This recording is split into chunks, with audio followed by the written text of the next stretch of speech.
All right. Yeah. Well, while Try's getting his microphone situated, back in the house, Dain Blanton. Back in the house. Back without a new shirt for you. I don't get the USC shirts anymore. Well, of course you do. I just every year we need to give you a new one. Yeah. But we haven't produced the newest one. Okay. So haven't got the I'm gonna personally back. deliver it to you. and throw one in there for Nick as well. Will he ever wear it? He'll wear it to sleep maybe. Yeah, but he can't wear it to work. If I lost a wager, probably it'd be one of those things. But if I ever wore it, I think that Brooke and Nick would personally usher me out of Tallahassee. Yeah. Well, but before that, would you have? Yeah. Oh, before that, for sure. Okay. Yeah, before I signed with Florida State, but once I signed with them, that's the only garnet and gold. Congrats! I can wear. That's Thank awesome. you. Yeah, it's been it was unexpected. Yeah, I just ran into Nick at Oakberry one day, and so me and Nick worked together coaching Try and Came, and so he knew that I was getting into coaching, and so we were just chatting, and you could like almost, it was like a cartoon, like you could see the light bulb go off in his head. He's like, you like California, Trev? I was like, yeah, I mean, we're open. We're probably not going to be here forever. And he goes, and you like coaching? I was like, yeah, I love coaching. He goes, stay right here. I'm going to call Brooke. And so 5 minutes later, he comes back. He goes, Brooke's going to call you in 5 minutes. Answer the phone. And so we just chatted the next couple of weeks, like every day, and kind of figured out the details. And went for a week last week, met all the girls, and then coming back, packing up everything the next 9 days and making the drive. Wow. And so you're totally relocating? Yeah. Out there? Yeah. And to Tallahassee? Yep. And the family and everything? Yeah. So everyone's going. I'm driving the U-Haul. I was telling Maddie that when I moved here 9 years ago, I fit everything I owned into a 2008 Chevy Aveo, which is like a Volkswagen Beetle-sized car. Okay. And now, of course, wife and kid, we get a full U-Haul and towing the Civic. Wow. It's different. Life's different. That's a bold move. Yeah. Well, when I drove out here, I didn't have a working radio, and I didn't have air conditioning in the car. Ooh. So I had a 13-song Josh Turner CD. It was either that or Windows Down. That was all I had. On repeat. Okay. Yeah, so I've done the drive before. Now my dad's coming out. We're making the drive. I mean, the drive's the easy part. Just the shift in lifestyles. It's a big one. Yeah, well, we knew that California wasn't a permanent thing, and then with Austin kind of getting bigger and then another one on the way and everything, we're like, yeah, this could work. Because now I can triple my house size? 3-bed for the same price house and now. not pay state tax. For the same price. Not pay state tax and make more money? Yeah. So there's going to be a lot to miss out here, but it's exciting. Yeah. So we just decided to change as many things about our life as possible at one time. Add another member of the family and move across the country. Well, congrats. That's awesome. Delaney's never lived outside LA County. So this is a big shift for her. That's a big change, Interesting. I never thought about that. Yeah, so it'll be fun. It'll be wild. But sitting next to Dain on the blue couch, making her SANDCAST debut. Yes. You go by Maddie, not Madison. I do. Okay. Yep. Maddie White. Yep. Thanks for coming on. Thanks for having me. Appreciate it. It's your first time? Yeah, it is. Yeah. Nice. Yep. Yeah, Dain's you're good at bringing players on. Yeah, I try. Yeah, this was very last minute. But it's way more interesting when I bring a player. Yeah, and it was fun last year when you brought on Megan Kraft and Delaney Maple, and because you were good about it because you're like, Meg's not going to talk much about herself, but if I bring Delaney and they have this dynamic, it's so smart. You know your players well. That's the magic, right? Yeah. That's the magic. But I'm surprised it's your first time. Yeah. Maybe more in the future, but excited. Yeah. So you're from Orange County. I am. But also sort of from Scottsdale, Arizona. A little bit of both, yeah. I think Orange County's ultimately my home. I love it so much. Okay. But yeah, I'm adjusting to the heat every summer. I get a little better at managing, but yeah, I'm enjoying it. But I'm always back and forth. I have an apartment here, obviously. So LA is kind of my third home now, I would say. Okay. How long were you in OC before you guys moved down to Arizona? I lived there about 13 years. So the first 13 years of my life. I was actually born in LA proper, technically. But yeah, lived there for the majority of my life that I remember. So yeah. Now, had you gotten into beach before you moved to Arizona, or is Arizona where you found it? So I actually had a brief stint living in NorCal as well. So Okay. I have a third at home as well. So my introduction to beach was actually Derek Olson. I Derek. started playing beach with him in the Bay Area. Okay. And I just loved it from the first day, honestly. I just fell in love. And 4 months later, I finished my club indoor season and I was done. I was in it for the minute. I was all in at that point. So yeah, I kind of fell in love with it there, and then continued to play in Arizona once I moved there. What's the beach scene like in Scottsdale? It's still growing. I'm going to leave it's growing for sure. I think the amount of people I've seen that are 12, 13 starting there is so inspiring to see. When I was playing 3-4 years ago now in high school, it was pretty small. There were very few people that were beach only. Mm-hmm. There were a lot of people that played it for fun because Arizona has a lot of beach courts. It's a very social activity. There's a lot of people. There. Yeah, there is. Yeah, right. A lot of sand. Yeah, it's very, very popular for a social activity. But I think there have been some clubs recently that have started growing it as a little bit more competitive and beach only versus beach partnered with indoor. So that's exciting to see. And there's been a lot of recruits coming out of there recently. So I'm excited to see how that continues to grow. But when I was there, it was definitely smaller. We probably had maybe 10 to 15 girls, I would say, go D1 from my kind of age and that group. But it's growing every year. So it's cool to see that for sure. But. Yeah. And as a coach, Dain, I feel like, because you've been in the college scene for so long, the recruiting landscape has to be so different from when you started. Because I feel like when the ABCA adopted it, it was like you go to Southern California, you go to Florida. Yeah. That's where you recruit. Yeah. And now, just looking at our roster at Florida State, we got girls from Kentucky, Arkansas, Tennessee, the Czech Republic. Like, they're all over the place. Yeah. How has it changed for you as a coach, just trying, because now, you pretty much have to recruit probably 35, 40 states.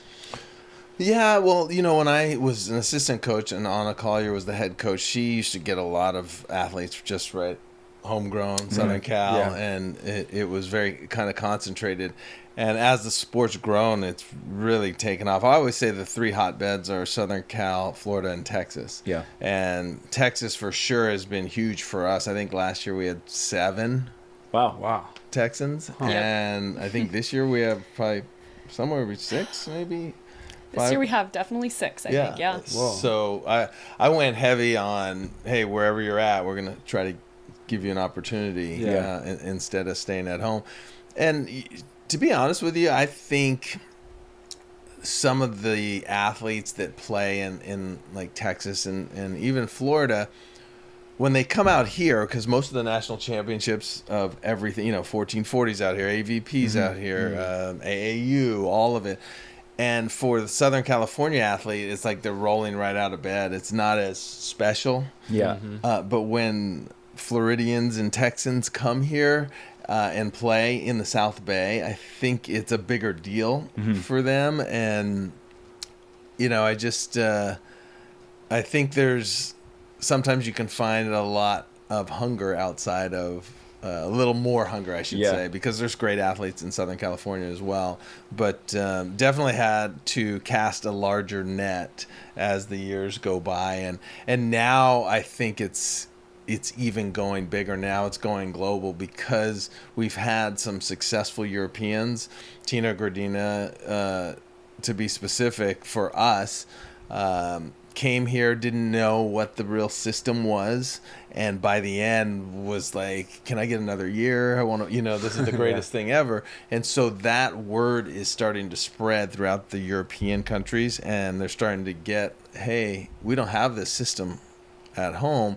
Let's go to the United States, not only get our degree, but also be able to train in volleyball. So now it is international. There's no question. We have recruits that we're looking at all over the globe. Yeah, and I think Tina was kind of a trailblazer in that, because when she first went to SC, I remember we had her on a podcast, and that she said that it was sort of, it's like almost judgmental it was then. Like, oh, you're not good enough to play pro, so you're going to go to the NCAA. And now I think, I mean, you just look at the Olympics and how many Which of is the an absurd competitors. statement.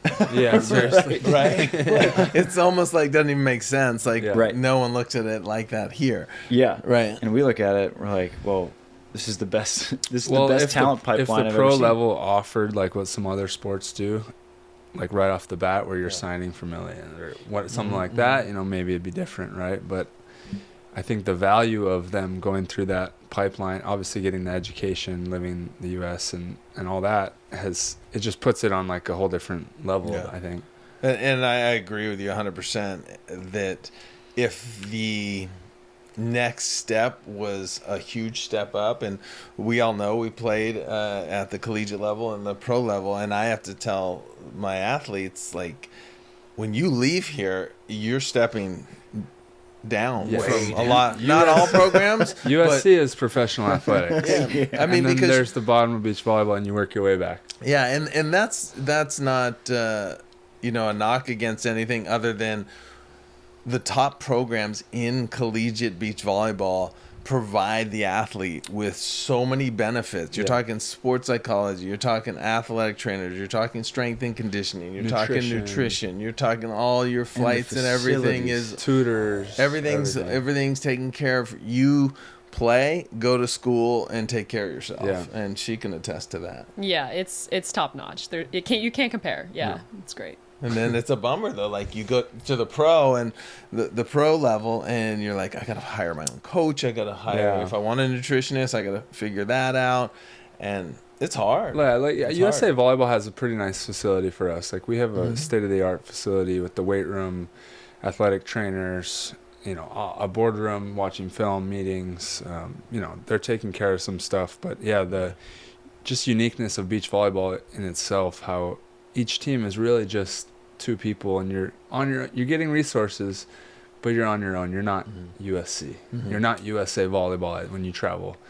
I don't know if there's another alternative to it. Well, maybe what the AVP is doing, where they're creating these actual teams. If they get ownership groups together, and you know, I'm looking far down the line, but Well, I think it's just the nature of a two-man sport, maybe.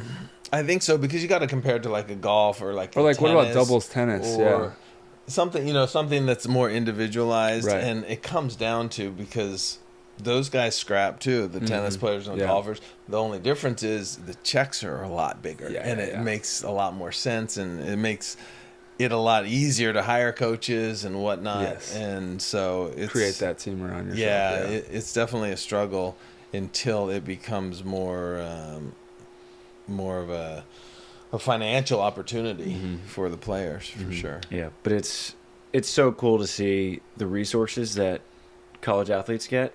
Yeah. Just, I've never seen facilities like when I went to Florida State. Like, holy shit! Yeah. There's 6 weight rooms. Yeah. Coming from the guy that had never even like seen a trainer's table when he first came out on tour. He's like, Yeah. bro, go over there. You can get a massage. He's like, how do I gotta ask them? Or I'm like, just go. Just bro. go. Troy just like held my hand through Now my he's first main now draw. he's coaching at Florida State, one of the best. Yeah, And I think to your point too, USAV has done a great job. If you compare USA Volleyball today from when like me and Fenoy Moana played, even when I started, it's been so many more benefits, so many more stipends. I mean, we didn't really have anything back then.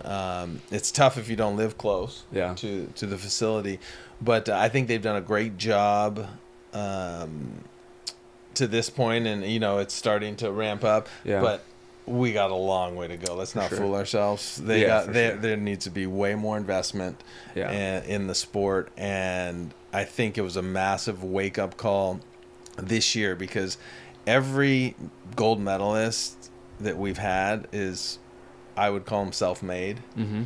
They weren't brought up through a system like a USAV.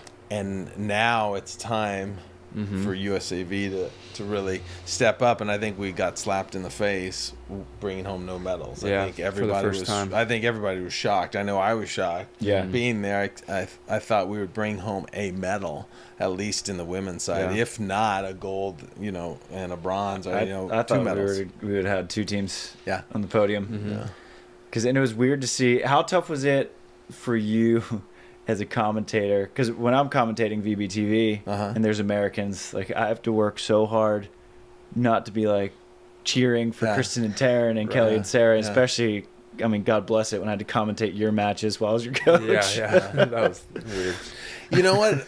I learned at a very young age when I started broadcasting that people are looking out for you to be a homer and to be all about your team. Right. And so, especially on the AVP, because we have so many Trojans that play, that I always want to give credit where credit's due and make it even. I think myself go over pumping up, a team on the other side of the net because I don't want people to think that this is bias. I think, as you know, learning broadcasting, you want to be credible and fair and call it like it is. I mean, but the worst, and I won't name names, but the worst is listening to a commentator who is like a homer. They like are almost cheering, and you're like, and then it's just like totally flat for the other side. And you're like, come on, dude. Like that's weak. And like I said, I wouldn't name anyone, but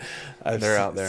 They're out there, and some of them are at a pretty high level, and so always avoid that. For sure. That's definitely something.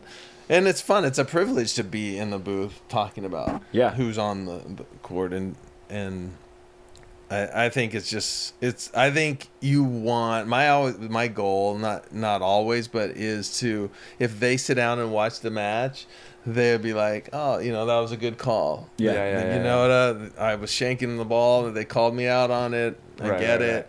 And so it's fun. It's a lot of fun. And that was your third Olympics as a broadcaster? Okay. So I did Rio, which was my first. Who was your team in Rio? Was it you, Marlo Wong? Yeah, it was, but they had two teams, and I was kind of on the B team because they were doing so many matches. But the fun thing about that was when it got down to crunch time, the A team was calling everything. So I had some time to go see some other things. and then in Tokyo, it was like, go to the match, do your job, go to the hotel, no crowd. It was kind of strange. And then this go round, it was the most programming. I don't know if you guys followed on Peacock. Like, it was so easy. Was awesome. It was insane, right? I freaking loved it. So much programming, and they had one team. And so we were doing like sometimes 6 matches, 7 matches in a day. And some of them were 10 p.m. and some would be at 9 a.m. And so it was way more programming, just one team. And Paris was awesome, but I didn't have a ton of free time. It was you were grinding pretty hard. But did you have any days off? No. And that's the thing. They sent you with some tea and honey. Yeah, man. By the end of it, your throat is just. I was gone. like so surprised. Chris Marlowe, who's done it forever, he came out of the box hot, and like with the Olympic energy. Yeah. And it was like, Chris, you got to slow down because if he goes down, I know like it's probably me, from doing sideline straight to the booth, and he's just so good at what he does. Some of these hosts, like the Paul Sunderland and Chris, who used to work together, are just, they're so smooth at bringing it on the air. For sure. And then like ultra smooth is like a Mike Tirico. I mean, hosting the Olympics. Like a Jim and Nance. You're on the whole. For sure. Like a Bob Costas. Yeah. A Mike Tirico, Jim Nance. Yeah. Those guys are exceptional in what they do, and it's an art. But Tirico blows my mind because he's just sitting there doing that. I forget what Primetime in Paris. Yeah. He hosted that. It was 3 hours every night, and he's mentioning Turkish rifle shooters, and their names are wild, and he just like he grew up with them. It's like, damn, and then he's Mike. doing like Thursday or Monday Night Football, and like really getting into like the X's and O's of football with Collins or whoever he's on there with. I mean, those guys are genius, but all those guys I think have a guy. Yeah, like a coach, There's a guy who. This was the research, right. Oh, for sure. Several. But it's incredible, even if you have that. It's just to juggle so much. Yeah. But yeah, it was cool. Paris was amazing. The Olympics are back on track finally, and that was a cool experience. And to be at the Eiffel Tower was amazing. And Santa Monica, I think, is where they're going to hold it here. It's not going to be the Eiffel Tower, but the pier is a natural beach though will be cool. Yeah, it'll be cool. It'll be cool. And in LA. Yeah. Maddie, what was your experience watching the Olympics? I got to go in person actually you for were? a couple days. Yeah, She so did. She went I and did. didn't even call. I You know. didn't tell Dain?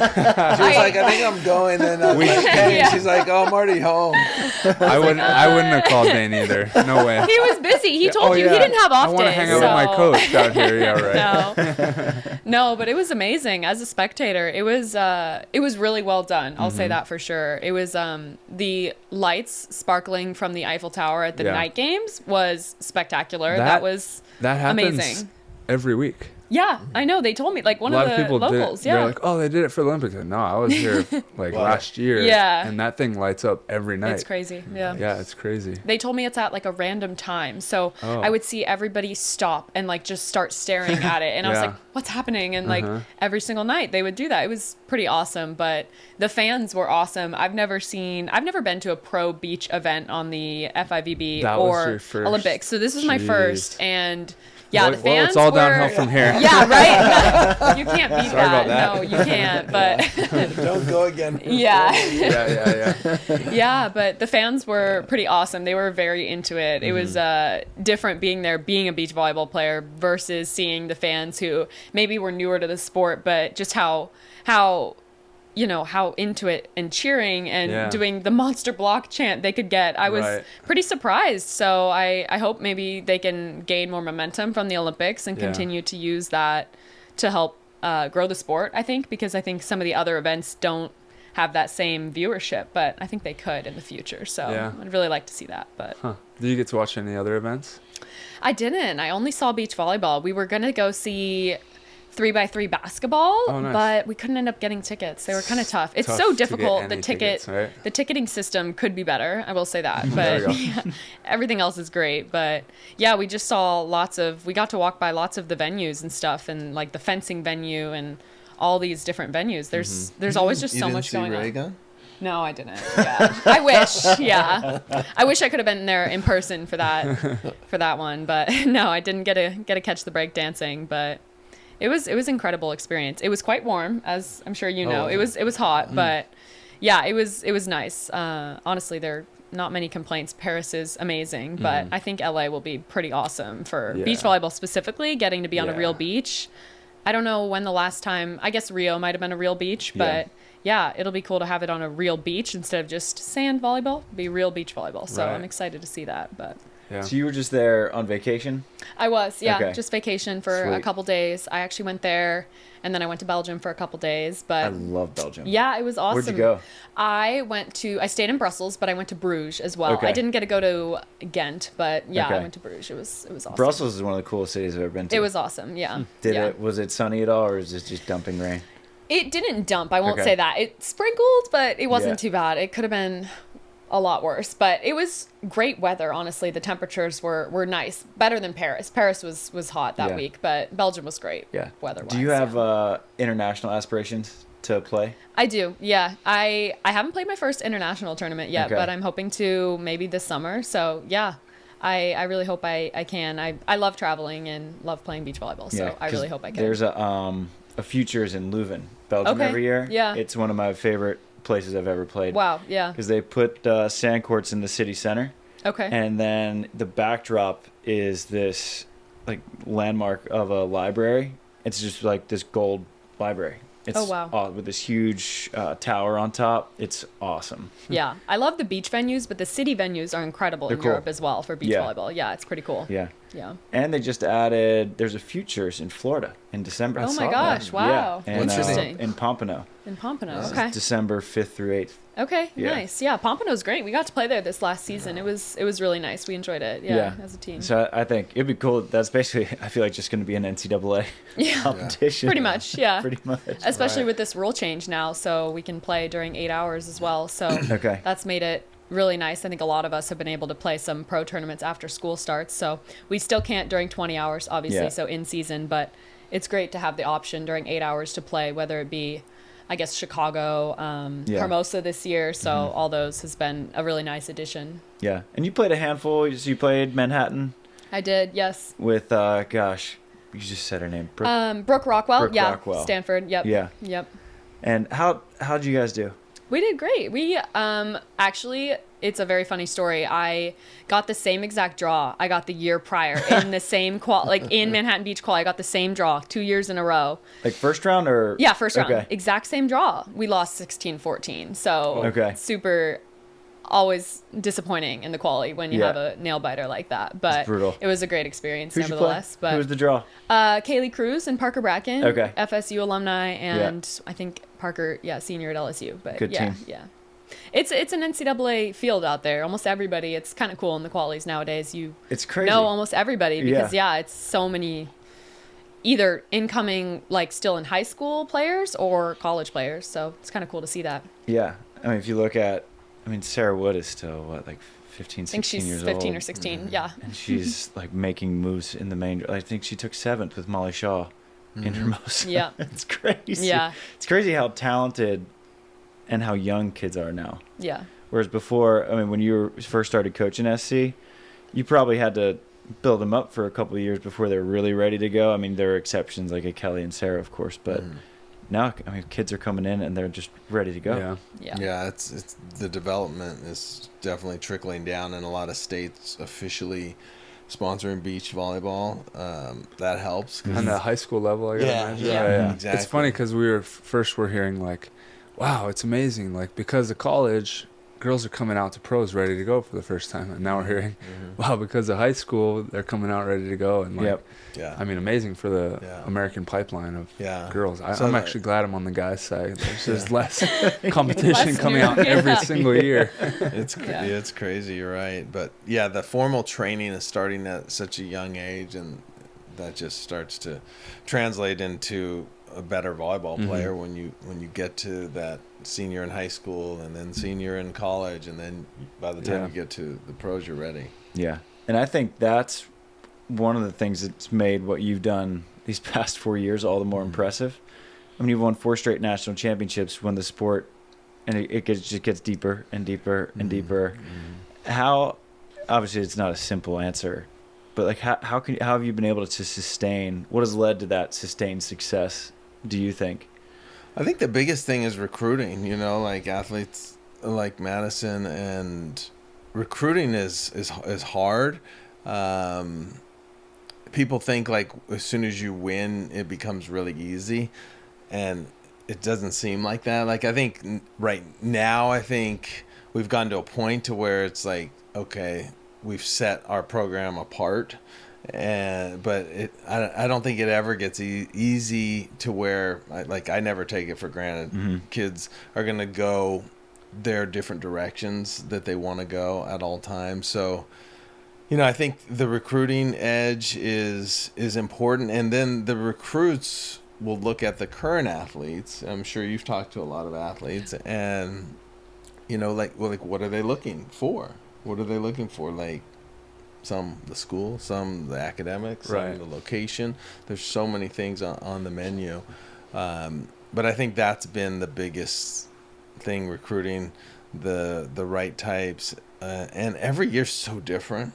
Madison can attest to it. It's crazy. Last year, we got a transfer from Stanford, Maddie Kriz. We got Ainsley Riddell from Cal, and we got Grace Seitz from LSU. And they were all seasoned, 5th year. And I always say, I think the strongest team we've had was that 21 team with Tina Gradina and Haley Harwood. Yeah, you guys were stacked. And Julia, Yeah. But the team last year turned into a juggernaut. A lot of people don't know that nobody lost a set in the national championship.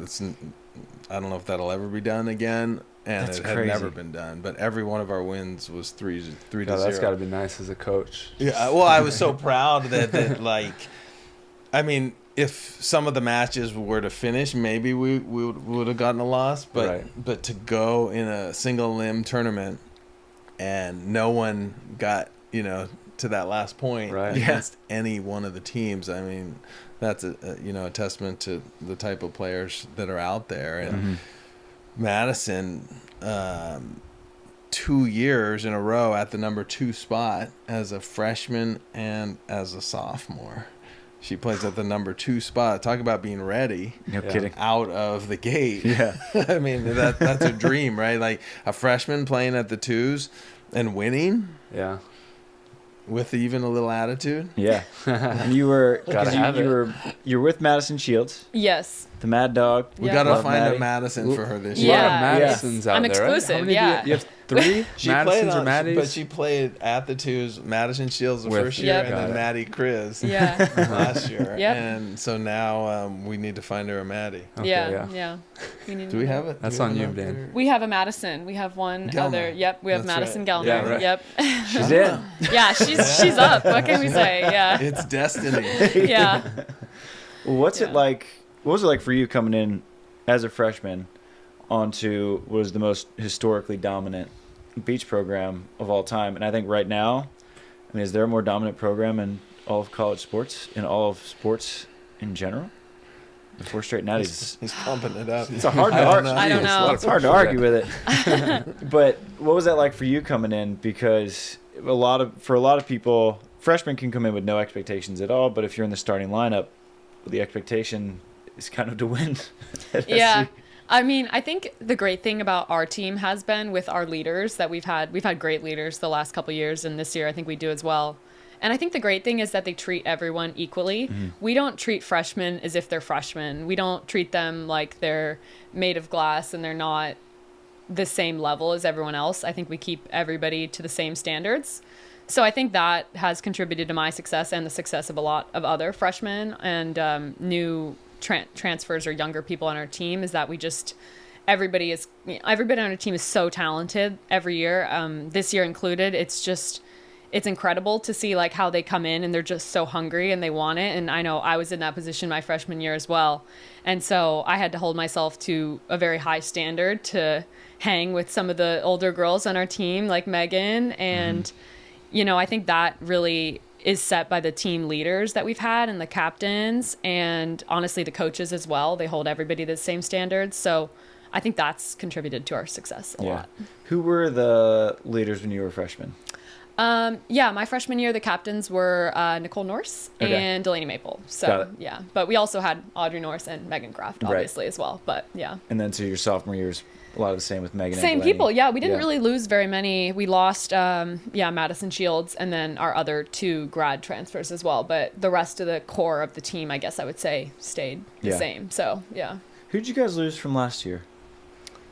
'Cause I So feel like 2 you guys years had a ago- pretty young core. Yeah, 2 years ago after the second championship, we lost 12. Yeah, Yes. I remember that. And last year we lost 10. Wow. Yeah. Yeah, so Megan and Delaney, the twins, that's 4. Maddie Chris, Seitz, and Ainsley Riddell, that's 7. And Molly Phillips as well. Molly Phillips, Yep. yeah, that's 8. Isn't there 2 more? But anyway, I mean, it's like a revolving door, you Right. know, college athletics. Because just as soon as they're coming in, they're going out. We're a real young team this year. We don't have any seniors. We have 1 grad transfer. So Maddie's class, she's, you know, kind of the top, but there's no one above right now, which is great because it's a young. I think it's the youngest team we've had, but they're hungry, and we're just getting started. Yeah. And You ready for a leadership position? Yeah, I mean, I think I'm really lucky. We have a lot of people in my grade and even the grade below that are really ready to take on and help with that role. So we definitely have a unique team this year with so many people who are kind of stepping up and being a leader by example and really being there for everybody on the team. But I think we definitely have some people who have strong personalities and can really like help us keep everybody on the same page. And I think that's really good because on a team, it's so important to have everybody on the same page. In college beach volleyball especially, because it's so, even though it seems individualized with pairings, I think it's still so about the whole team because everybody has a role and every single person has a lot to contribute. So I'm very excited to get to know everybody on the team better. We've only had a couple weeks together. So the new people, we're still, I feel like, all getting to know each other, but I love each and every one of them so far. So I'm very excited to see them grow and continue to get better because I think the ceiling on so many of our freshmen and transfers is just so high. So I'm really excited to see how they grow this year. Yeah. So who's kind of the nucleus that you're bringing back? Obviously, Maddie being one of them. Yeah. We also have Mabin Thomas. Okay. She played last year with Madison Gellner as well. Okay. So we have her returning. And then in my grade, we also have Gabby Walker as well returning. And Pater. And Pater as well. Ashley Pater, who's a sophomore as She's well. been so good for so. I remember watching her in Navy Peace when she was like a sophomore in high school. Yeah. So Pater and Gellner played in the starting five. Yes. As freshmen. Okay. In Gulf Shores. And yeah, it's interesting how she says we try to treat everybody the same and prepare them, right? Because as a freshman, you don't really know what you don't know, right? And to see the year that those freshmen had to make it into that starting lineup in the end was impressive. But I think we'll have some freshmen this year that will do the same thing. Yeah. So it's funny. I feel like having a big group like the Megan and Delaney, like that class that's leaving, it's discouraging, but at the same time, with a young group coming up, it's also encouraging because you have so much to build on. And who better to learn from than that group that just left? I mean, I'm sure that you were just taking notes from Megan and Delaney the whole time. Yeah. Now, especially, it's been fun to see how good Megan's got at the professional level. It's crazy. Yeah. Mm-hmm. And the cool thing with Delaney is she kind of did the reverse. You know, most people play indoor and then come to play beach their fifth year. She did beach, exhausted her eligibility, and then got a full scholarship to play at Indiana, where she now I believe she's the captain. Yeah. Wow. No kidding. And I think she's the starting libero or maybe defensive specialist. But what an asset, College right? is Sarah Sponsel. Yeah. Going from beach back to indoor. Yeah, true. So you get this transfer who's a 4-time national champion. You know, so she's having a blast though at Indiana, and like you said about Megan, what a year she's had. Oh, it's on the beach. She's awesome. Yeah, so and, great. And it's nuts. She's probably one of the most underrated player. I think maybe it's just her demeanor that makes, or that she's in college. It's just like makes her underrated. I'm like, why does everyone keep underestimating? Like, we know who she is. She's proven it over and over again. She's just so humble. Yeah, that's definitely part of it. She is the most humble person you'll ever meet. So. Yeah, and I mean, how much defensive work did you do with Meg at SC? Because she comes out and she leads Huntington in digs. Yeah. First professional tournament. Megan, I don't know if you remember, our freshman year I had Tina Gradina with Sammy Slater. And Sammy Slater was getting every single serve. Right. Like, it didn't matter if she was all world and had 20 kills, they're still serving her. Mm-hmm. And so we wanted to solve that problem, and we put Megan with Tina at the one, her freshman year. Yeah. And people were like, oh, they're 2 blockers, you can't do that. Like, it's probably not going to work. And, like, no one touched them that whole year. And they didn't get a shot to play Cloth and Nuss. Because Cloth and Nuss had beat... Would have been an epic battle. They had beat Sammy and Tina at home, but we never got to play them again. And I know that Tina wanted to. But, yeah, back to Megan, though. She has been having that... You know, a lot of blockers have that itch to play defense. And so we gave her many opportunities to split block and to play both positions, and to see how it's translated now is awesome. Yeah. I remember because after I was knocked out of Hermosa, I went pretty much straight to commentating, and I called the finals, and I said, I think that Meg is in the same class as Kristen and Sarah. He's in terms of defense, and then she dug so many balls in that final. It's been fun to see. And I mean, she's what, like 6'1"? Probably 6 foot. Yeah, 6 foot, 6 Tall defender on the women's side. Yeah. She's long, she's springy, and, you know, I think her biggest attribute is how humble she is Mm-hmm. and how understated. I asked her if she wanted to be a captain, and she was always like, "No, I'm good." And she's like one of those leaders by example. Yeah. Yeah. You know, and Tina was like that too. Yeah. She's like, "I'll take care of my court, and Yeah. that'll be Let you deal with the rest, coach. Yeah." She's like, "I'm gonna do my job." So, I always tell all the players, you know, you don't have to be a captain to be a leader, Right. and you can lead in your own way. And so, Yeah. Meg's still doing it. yeah. And Delaney apparently still doing it in Indiana. Yeah. And to see what like Therese is from that original group when I was a assistant coach, but I mean, you should have seen Therese when she transferred from like Rochester, Georgetown.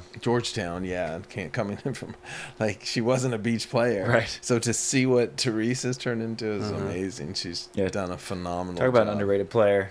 Yeah. And I think Therese. there's like both, and that's why Yeah. they're Their playing chemistry, together. That's their why chemistry is something. I think they just kind of hover under the radar, Yeah. you know. But I was thinking they were going to be one of the best sleeper draws for the AVP league. 'Cause their ranking's going to be a Yeah. little low. right. So like a good men's team's going to snag them. They're with what, Cook and Caldwell? Yeah. Yeah. It's No, pretty good They'll team. take that. So Yeah. what do you guys think of the league? I saw a little of it at UCLA. What I'm hearing from a lot of fans is they wish they would have the force Wish it was component. at SC. No, the force component. Oh. Like if you could have. I think the fours would be really fun. That'd be a I think full if 180 though. I think it'd be really cool if you say your women's team wins and your men's team loses, your tiebreakers fours. Yeah. Ooh. I think that would Okay. be cool. Yeah, just like an at the end, like a fours or maybe a mixed or something to where the two teams are somewhat Yeah, or maybe on the court at the same time, Yeah. or one of the males, one of the females is out there together. Yeah.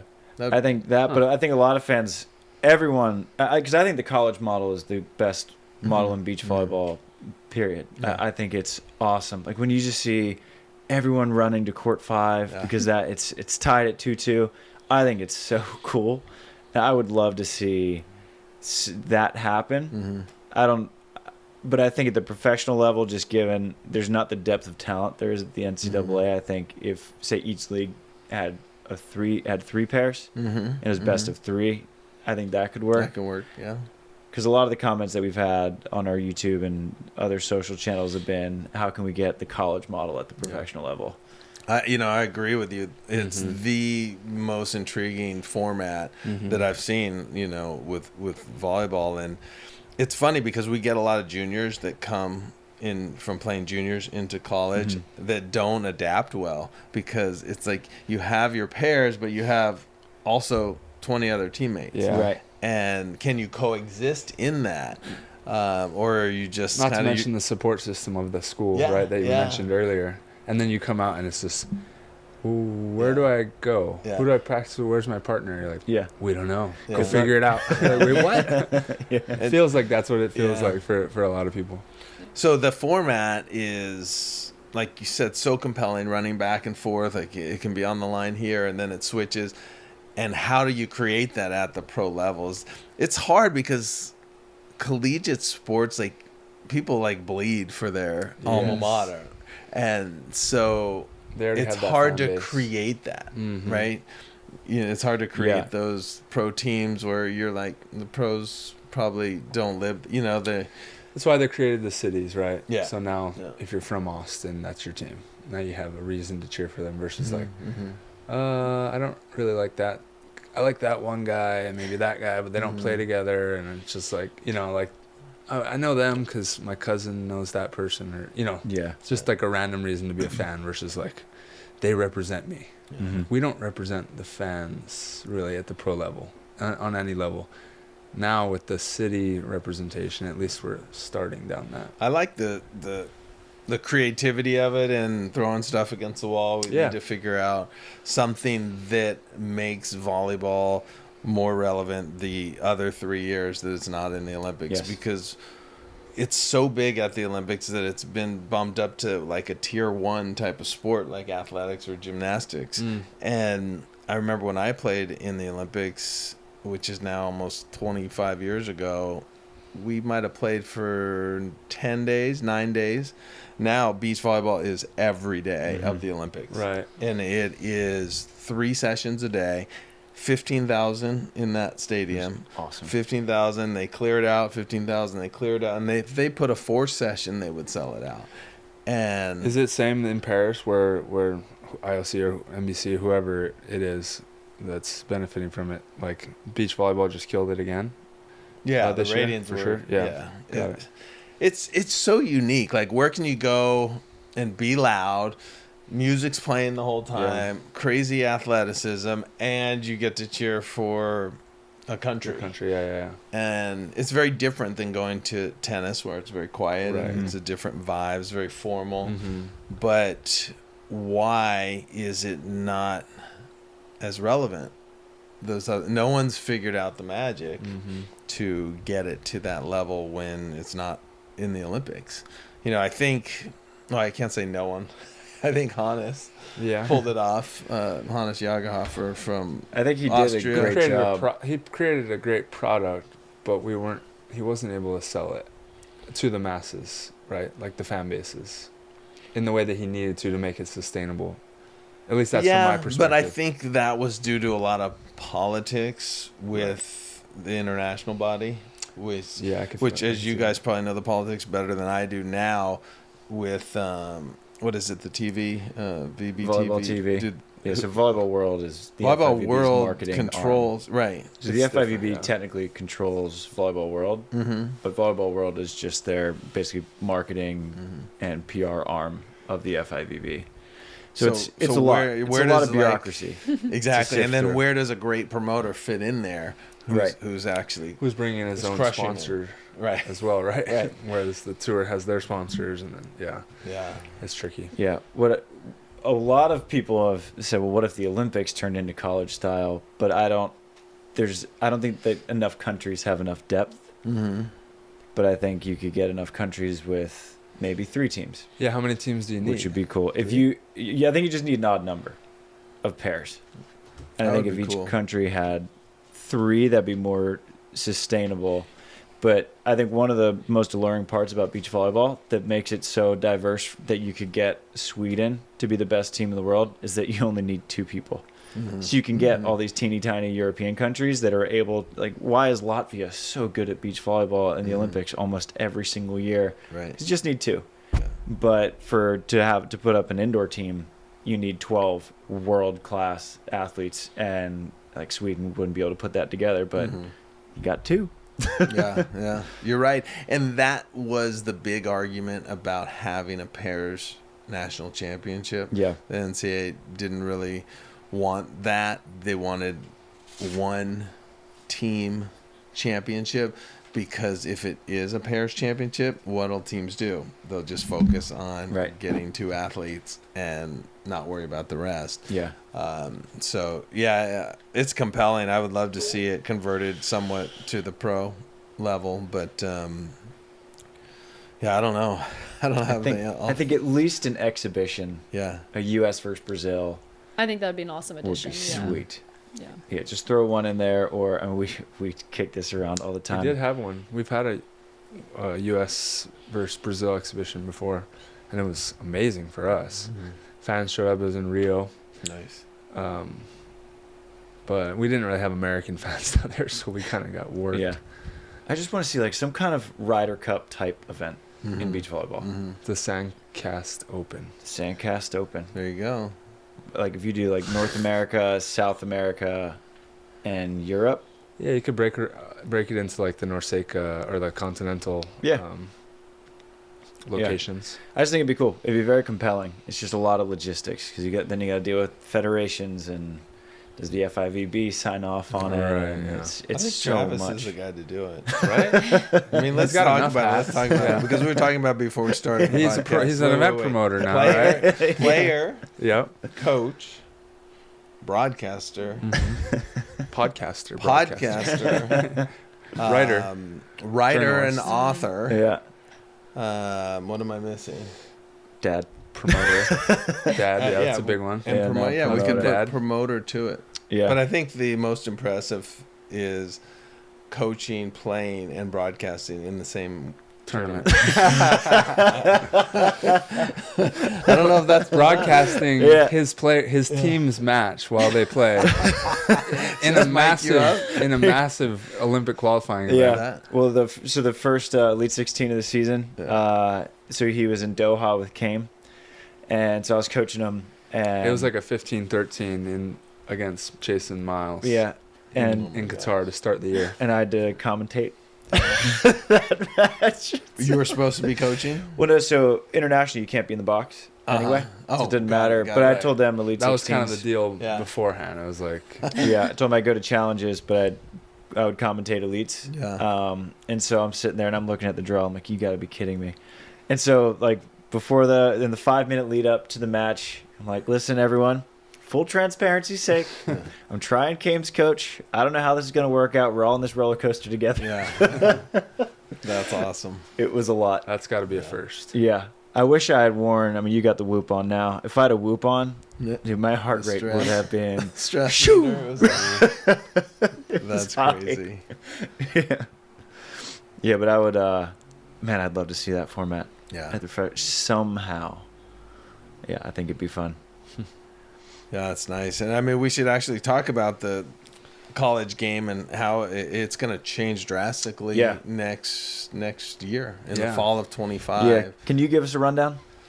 Well, there's so many things that happened, but there was a settlement for previous NIL back to almost 2016. There was, I want to say, like 2.8 billion, and I don't know how they're distributing that, but there was some other contingencies within the case.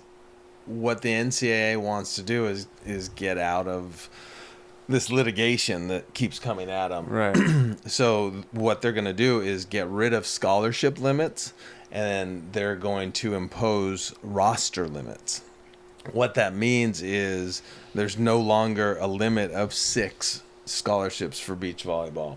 The institution can opt to give as many scholarships they want up to the roster limit.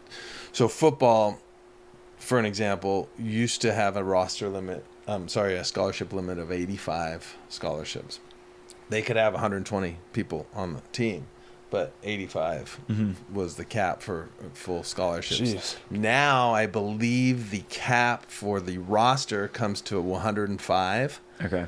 but a school could give 105 Got it. scholarships. So it's up to each institution how many scholarships they'll give. Does that take away from the other programs and what they're able to give, or no? As long as you're Title No. IX compliant. Yeah, exactly. So technically in beach volleyball, the number I'm hearing is 19 on the roster. A school could give 19 beach scholarships. I don't see that happening, but Right. it's possible because Right. there's no more limits on the scholarships. The problem with the 19 number, because we usually have about 22, Yep, 21, 22. which means now every program, and you'll deal with this as well at Florida State, is every program's going to have to start cutting people. Yeah. So instead of having take 3 players per team and multiply that That's a by lot of 100, players. you're like talking 150, 200 players that will no longer have an opportunity It's going to be a crowded portal. to play. Yeah, and Maybe more programs popping up. Yeah, I mean, they are. it's going to be harder. It's going to be harder to transfer. Right now, it's so easy for players to transfer, and it's going to be very interesting. It'll be just like when beach volleyball started. 6 was the number. Some people started with 2 and then went to 3, and they finally got up to 6. At USC, we started at 6. We were all in. There was a handful of teams that were all in. But the cool thing, you're losing roster spots, but you're gaining opportunities for players to get scholarships. So now, you could have not 6, but maybe 7, maybe 8, maybe 9, maybe 10, maybe 12. You know, I know indoor volleyball is going to go from 12 to probably 18. Wow. And you better believe all those SEC and Big Ten schools are going to go all in. So you have Yeah, 3 probably. starting lineups. Yeah. On full rides. And all on full rides. how does yeah. does this affect the men's side as well? Well, Title IX Yeah, how is does that always tie in the in? mix. So does it affect men's volleyball or men's Just in sports? general, because I know it's like 3.5, 4.5. I think for right? men. For men's Yeah. indoor. Like Men- I had 0 scholarship, Yeah. but then you have like multiple. A starting school lineups. could technically add for the first time add on to that number, because that number is the same number when I played in college. Right. Yeah. It's never moved. The 4.5 scholarships for, and No, I was don't- just thinking because if football's number changes, does that affect the other men's sports? Well, here's another caveat. With the case happening now, there's what's called the revenue share, and big schools like USC could share revenue, which could be, I think it's 20 to 22 million. It's based on like 20% of your gross revenues as an athletic department. So those revenue share dollars can go straight to students. Yeah. But like if they add scholarships, say they add scholarships onto a sport, every scholarship that they add will count against that revenue share. Makes sense. Does that make sense? Yeah. And kind of chip that down. So hopefully that means a lot of increased scholarships for a lot of sports.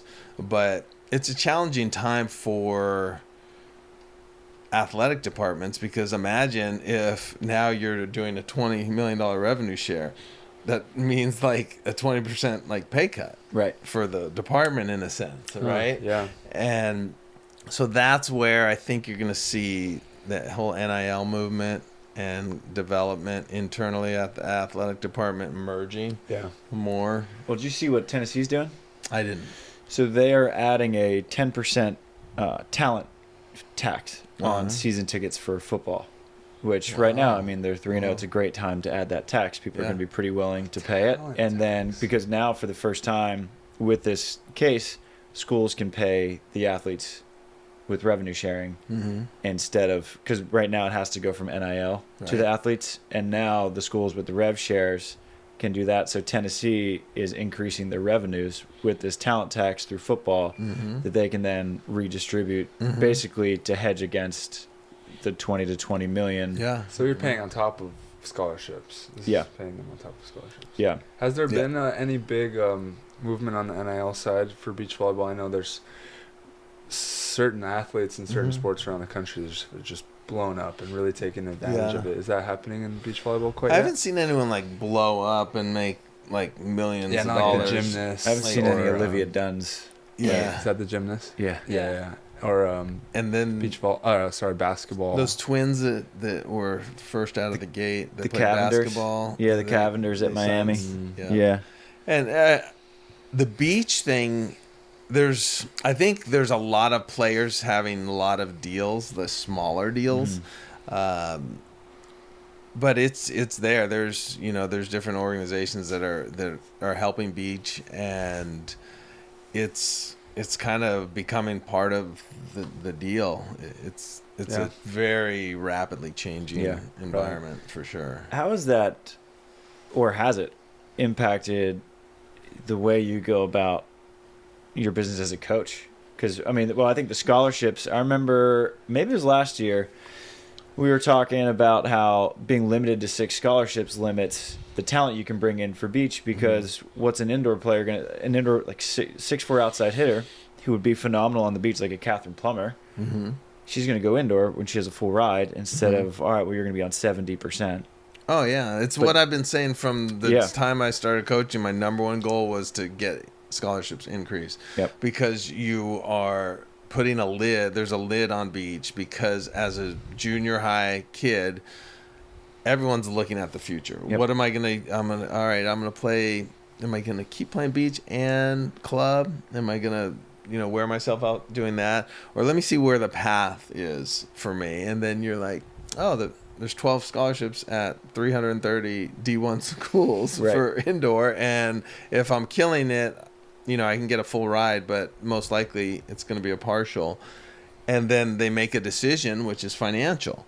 And so if we can get the beach numbers to 8, 10, 12, then you're starting to play on a more even field. And it'll be interesting, like when the scholarships do get up to the level, can you have a beach scholarship and play indoor, which has been prohibited? Right. Oh, really? But you could do indoor beach? Correct. Okay. Right. I didn't know you couldn't do beach. Oh, I did not. Yeah, because they did that initially. Say you're a coach at a school, and I come to you and say you need to start a beach program. And you're like, oh, great. How many scholarships they have? Yeah. And what do you start doing? First looked indoor. Yeah. Now you don't have 12 rides. Right. Now you have 18 rides. Yeah. And what's going to stop you from recruiting indoor players that are on beach scholarship? Yeah. So to prevent that from happening, they made sure that if you had a beach scholarship, you couldn't stack it on top of the indoor team. Makes sense. And I think that rule, like it might go from like track and field too, because a lot of schools will try to get extra athletes from track and field to play football. Yeah. I don't know if you can make that move. I think if you're going to do track and field and football, you have to have a football scholarship. Okay. Not 100% sure, but it makes I'm pretty sense sure. if that were the case. So things are changing, and it's all changing for the better for, I think, athletes, and more opportunity, although our rosters are going to be a little smaller, but it's going to reward the top, the players that, need funding. The funding's a big deal for the beach. And, it's some schools, I mean, even our school, if you're getting a half a ride, it's hard. It's so expensive. It's hard. It's crazy. And the way schools across the board, especially privates, increase annually, it's at a very accelerated rate. But you want opportunity. You want that player who could kill it on the beach to play beach and not be not playing because they couldn't afford the finances. Yeah, so right. Anytime there's a way to expand the pie, I'm all for that. Yeah. And it's another big change. NCAA champs moving to Huntington.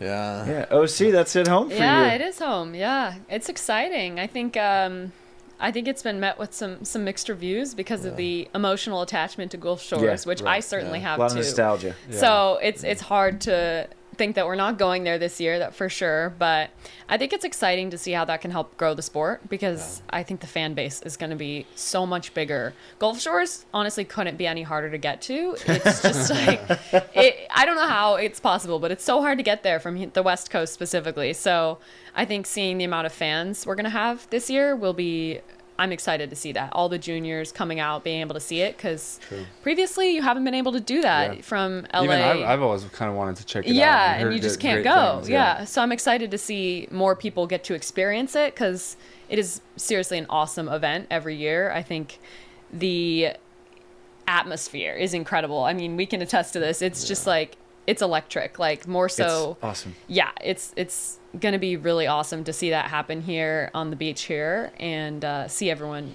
show up and show out, I hope. So. Yeah. So you have the battle of sort of the logical side is Huntington. Yeah. The nostalgic side is Gulf Shores. Right. It's yes. cool what a thing it was built into. Yeah. Gulf Shores was national championships. That was It was a sweet little thing. Yeah. Yeah.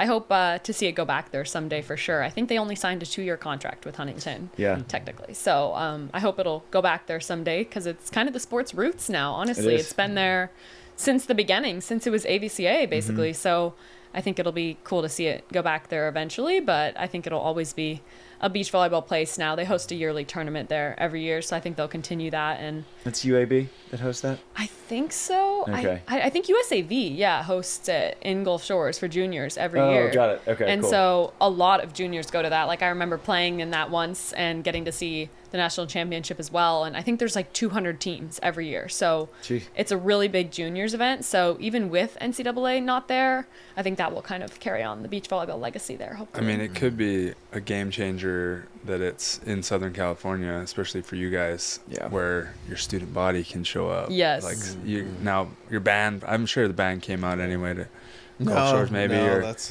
they could welcome make us that back trip. usually, Yeah. but they Gotcha, don't make gotcha. the trip When we get usually. back. Yeah. when you get back, got it. Yeah. Okay, well, let's go throw it in the budget there, SC. Yep. But like stuff like that, right? Like the school can really come down. Like all the school, most That's of the the schools biggest. are I think SoCal. that's the biggest thing. Is just like Maddie said, is the access and the fan base in Southern Cal. It should be much larger in terms of a fan experience, and it's just hard to get to Gulf Shores. There's no direct It's so flights. hard. You got to fly through like Mobile or Dallas or Houston. There's always weather. And that's kind of, I think, the nostalgia of it too. You can get all sorts of conditions. You can have 25-mile-an-hour winds. You can have lightning stoppages. You can have pouring rain. You can have extreme heat. And I thought it was gonna maybe become like Omaha for baseball. But you got to give Gulf Shores a lot of credit because they started it there, took the gamble, and then I like that the NCAA gave it to them the first, eight almost. NCAA was Yeah. 16, so yeah, 8 Yeah. years. Six, 8 years, and they've done a fantastic job. But I think they'll do great in Huntington, and I hope it's huge, and there should be a ton of people. But like Maddie said, if it doesn't work out, they probably end up back because Gulf Shores really wants it. They really Yeah. want it. Oh, got ya. But and it's great there.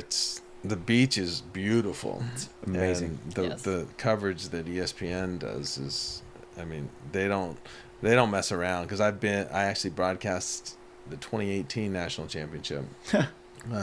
And no, I'm sorry, 2019.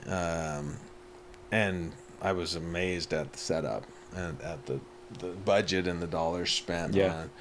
And then watching it is great. All I hear is great feedback when people see it. It's like, oh, I saw the teams, and they put them up in the 2-box, and they do a great job. So it's fun to see it expand. And it's funny, so many people are like, don't you want to coach? I get asked a lot, don't you want to coach pros? And I'm like, Yeah, I was just gonna like ask we've you. talked about. I was gonna ask you. I just It's- got poached. Aren't you over it, bro? How many? You only have so many fingers for those rings. I can pay you at least a tenth of what you're getting. It's so much fun having so many pairs and every year being different and trying to match the 20 some athletes that you do have. And it's exhilarating, and it's fun, and hopefully we can continue what we're doing there. And what makes me really proud is watching what some of these pros do, and like to look at the beach and see all the college athletes, but to see like 4 Trojans playing against each other in a final, like I saw at Hermosa. Yeah. And that's so cool. Mm-hmm. But it's just going to continue to spread, and hopefully more schools start to pick it up. And I'd like to see some SEC schools get involved, and some Big Ten schools. Yeah. Yeah. When you put it that way, it's just like seems like the model is there for pros. Just copy college. Yeah. It's opposite of most sports. Right. But like it seems so simple when you're talking about it, hearing how much you enjoy it and how great it is. Yeah. What's your view on the Pairs Championship in the fall? Like, how do you guys approach that? The Pairs Championship?